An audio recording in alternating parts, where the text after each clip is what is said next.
Hello, good afternoon everyone. We are Group D in Thursday's tutorial. My group members are Mahesh, Tarun, Sharon, Ashwarya and myself Zobia. Today we will be covering problems 1 to 4. Hey, so for this question, the ratio will be 365 divided by 350, for which we'll get the answer 1.0429. But when you take two decimal points out, it becomes 4.29%. So this is because in the two price index under consideration, the base price will be the same. So for 2 years, the base price is the same. So when we take that and divide it, we get the inflation rate for the year in United States. Thank you. So to find out the magnitude of the transaction cost necessary to make this situation not represent an unexploited profit opportunity, we first need to find out the forward dollar price of wheat in Tokyo, which is the ratio of future prices to the forward exchange rate.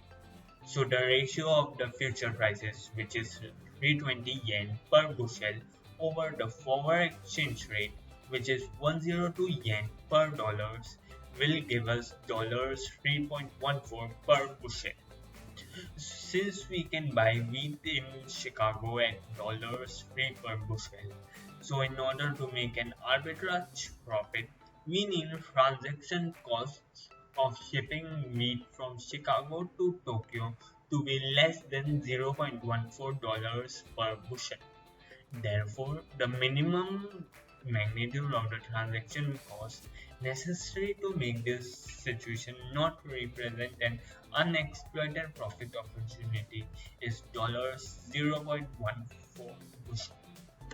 What is the internal purchasing power of the Canadian dollars? We know that the price level of the Canadian dollars is 16,600 Canadian dollars. So for the sake of this question, we are finding out the purchasing power for 10,000 Canadian dollars. To do this, we follow the formula and we divide 10,000 Canadian dollars by 16,600 consumption bundles. The consumption bundles is the price level that is prevalent in the country. This leaves us with 0.6024 consumption bundles. Moving on to part B, the question asks us for the purchasing power in France. We are given the information that the price level in France is 11,750 euros. So to find the purchasing power of 10,000 euros, we divide it by 11,750 consumption bundles and this gives us 0.8511 consumption bundles. Now when we compare, we see that 0.8511 is a little higher than 0.6024 consumption bundles. So we can infer from this that the inflation rate in France is slightly higher than the inflation rate in Canada. So, according to the question in part C, we're asked to find the implied exchange rate of the Canadian dollars to the euros that satisfies the absolute PPP. So, what is PPP? It's basically the purchasing power parity, which is a very popular method used by various economists to compare the currencies of various countries. And this also allows the economists to compare the standard of living between countries. So, in part C, under PPP, we'll have to equate the internal purchasing power of the Canadian dollars to the external purchasing power of the Canadian dollars. So this is basically equating the ratio of the Canadian price level to its French price level.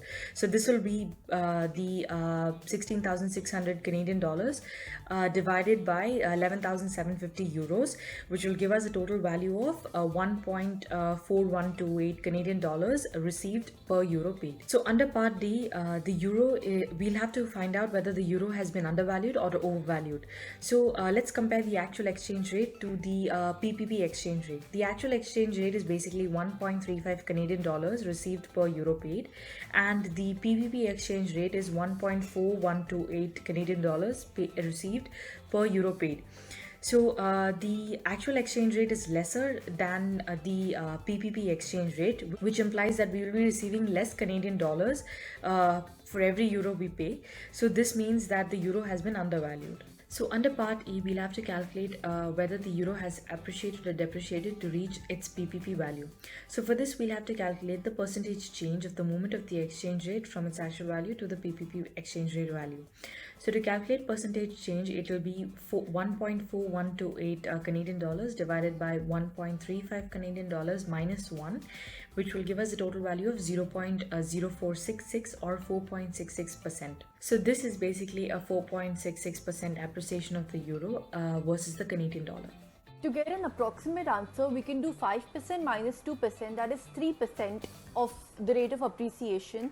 However, to get an exact answer for the yen strengthening relative to the euro, we must use the formula. The rate of appreciation is equal to inflation in domestic currency minus inflation in foreign currency divided by 1 plus inflation in foreign currency. In this case, if we take euro as a domestic currency and yen as the foreign currency, we would get 5% minus 2%, the whole divided by 1 plus 2%, which is equal to 2.94%. Thank you for watching our video today. Looking forward to your feedback in the discussion forum.